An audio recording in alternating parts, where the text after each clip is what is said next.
You found your way to Whispers of Crimes, a quiet corner where the shadows of the past are gently told.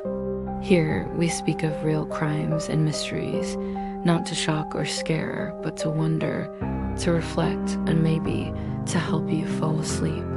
So close your eyes, let your thoughts slow down, and come with me into tonight's case.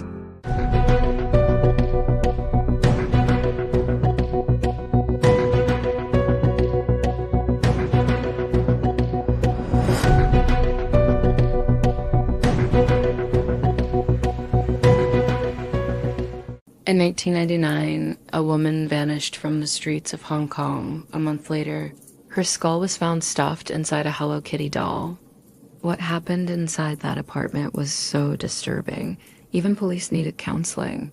This isn't urban legend. It's one of the most gruesome real crimes in modern history. This is the Hello Kitty murder.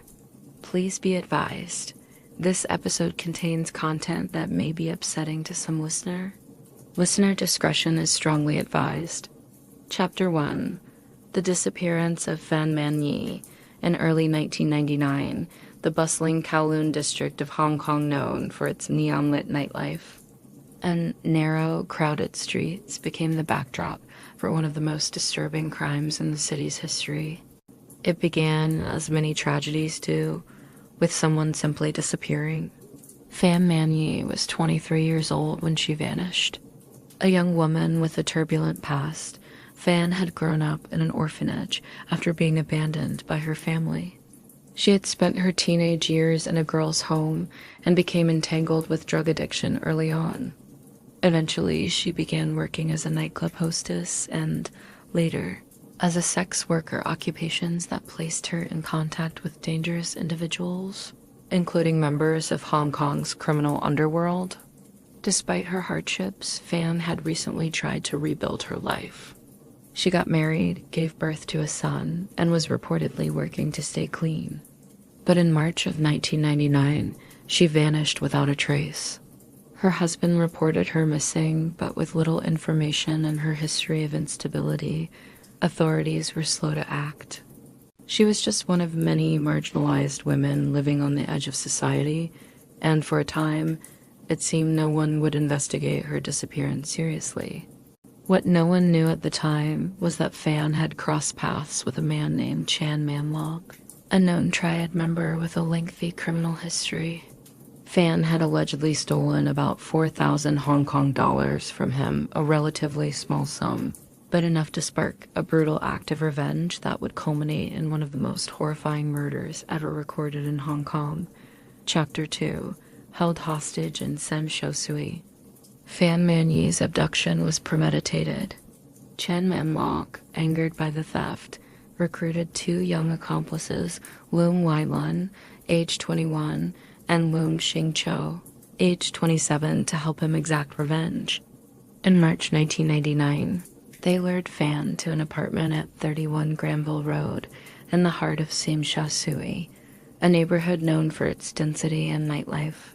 The apartment, rented by Chan, was located above a commercial building and was decorated with childlike furnishings, most notably Hello Kitty merchandise.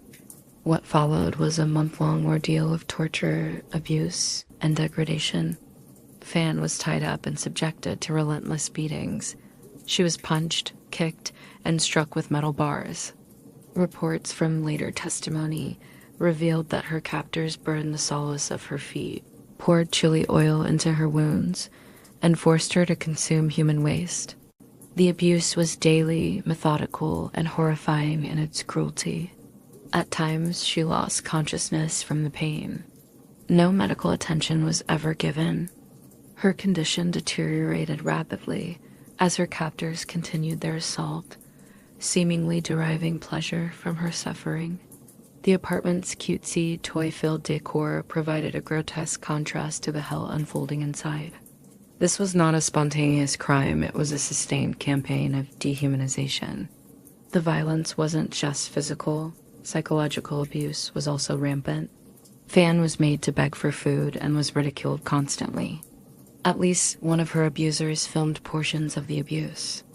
According to court testimony, She was no longer seen as a person, but as an object, something to be punished, used, and eventually discarded. Chapter 3. The Teenager and the Haunted Conscience. The case would likely have remained unsolved had it not been for an unlikely whistleblower. A 14-year-old girl known only by the pseudonym Ah Fong. She had been romantically involved with Chan Man-lok and had spent considerable time at the Granville Road apartment during Fan's captivity. Disturbingly, Ah Fong was not merely a bystander. According to her later testimony, she had participated in the abuse to some degree, although her exact level of involvement remained unclear. In May 1999, weeks after Fan's death, Ah Fong approached the Hong Kong police. But what she told them initially was strange. She claimed she was being haunted by a ghost. She said the spirit of a woman who had died violently was following her, appearing in nightmares and making her feel unsafe. Officers were skeptical. Ghost stories were not unusual in Hong Kong, a city where folklore and superstition still held cultural significance. But when Ah Fong began to share specific descriptions of the abuse, the apartment's layout, and the identity of the victim, authorities took notice. She eventually led them to the Granville Road apartment. Inside, police found the unit in disarray. Amid the clutter of toys and furniture, one item stood out: a large Hello Kitty mermaid doll. When officers inspected it more closely, they discovered that the doll's head had been hollowed out and stuffed with a human skull. The grim discovery confirmed Ah Fong's story. Forensic teams recovered not only the skull, but also some of Fan's internal organs stored in a refrigerator, along with bloodstains, bone fragments, and tissue remains. However, the majority of Fan's body was missing. The three men had allegedly dismembered her, boiled parts of her body to destroy evidence, and disposed of remains in the trash. Chapter 4. Forensics and Legal Limitations. The crime scene at Granville Road presented investigators with a forensics challenge.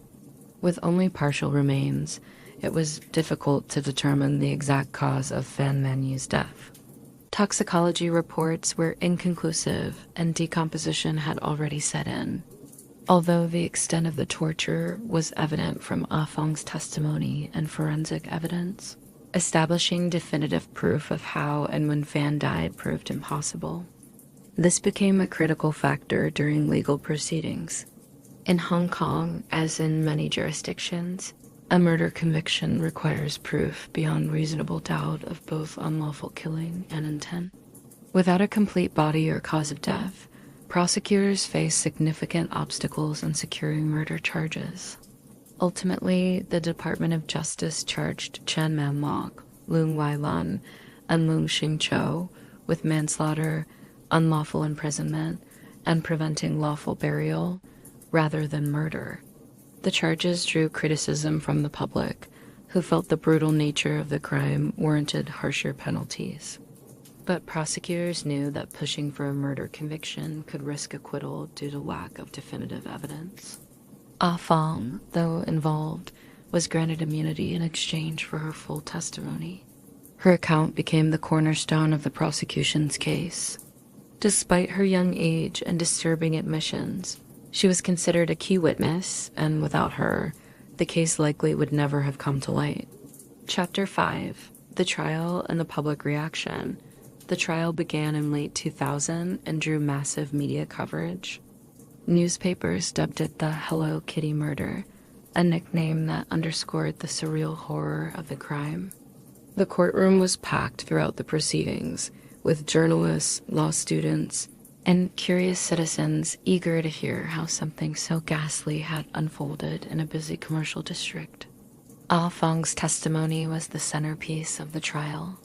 She described in chilling detail the abuse inflicted on Fan, the attitudes of the three men, and the moment she realized Fan had died.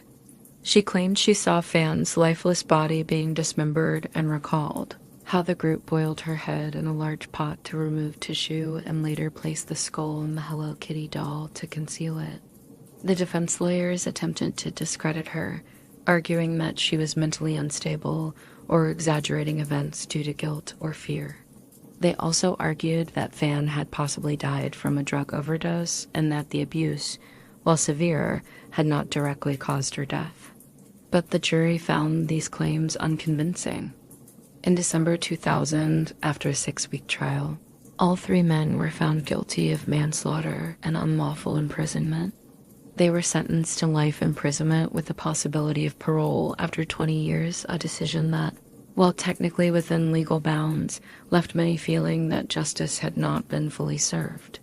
Chapter 6. Fallout and Cultural Shockwaves. The Hello Kitty murder sent shockwaves through Hong Kong. It was not just the brutality of the crime, but the psychological and symbolic elements that disturbed people. The use of a Hello Kitty doll, a symbol of childhood innocence and commercial cheer to conceal a human skull, struck a deep nerve. Retailers quietly began removing Hello Kitty merchandise from stores in the months that followed. Parents became more cautious about letting their children idolize the brand.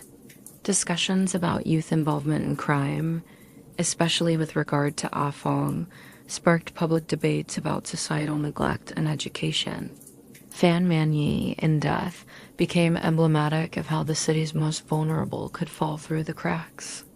A woman who had suffered trauma, poverty, and addiction was ultimately murdered by those who saw her as disposable. The case forced many to confront the harsh realities faced by Hong Kong. Marginalized women, particularly those in sex work and drug rehabilitation. For the police officers and forensic teams involved, the case left lasting psychological scars. Some reported nightmares, insomnia, and the need for trauma counseling. Several senior investigators later admitted it was the most disturbing case of their careers. Chapter 7. A Legacy of Horror and Reflection. In the decades since the Hello Kitty murder, the case has entered the annals of Hong Kong's darkest criminal history. Documentaries, books, and television programs have revisited the events, trying to understand what made 3 men torture and murder a woman with such inhumanity. The apartment building where the crime occurred has been renovated and rebranded, but the story remains widely known. Ah Fong vanished from public view after the trial. Her identity has remained protected, and some reports suggest she may have moved overseas to escape the stigma. Her role remains a point of debate. Was she a victim, a coerced accomplice, or something more complicit? Her testimony saved the case, but it also revealed the psychological corrosion of a teenager caught in a world of drugs, violence, and exploitation. The case has also become a cautionary tale about how easily certain lives can be overlooked. Man-yee was not a celebrity, not wealthy, not powerful. She was a woman whose suffering began long before her murder and whose death went uninvestigated until a child claimed she was haunted by a ghost. Today, the Hello Kitty murder stands not only as a record of extraordinary cruelty, but also as a warning. When society ignores its most vulnerable, monsters find space to act without consequence. That's all for tonight's story. Another thread in the web of true crime, quietly unraveling as the night goes on. If you're still with me, thanks for listening. And if sleep has already taken you, may your dreams be peaceful and your mind at ease. I'll be here next time by the fire with another story waiting to be told. Good night, and don't forget to lock your doors.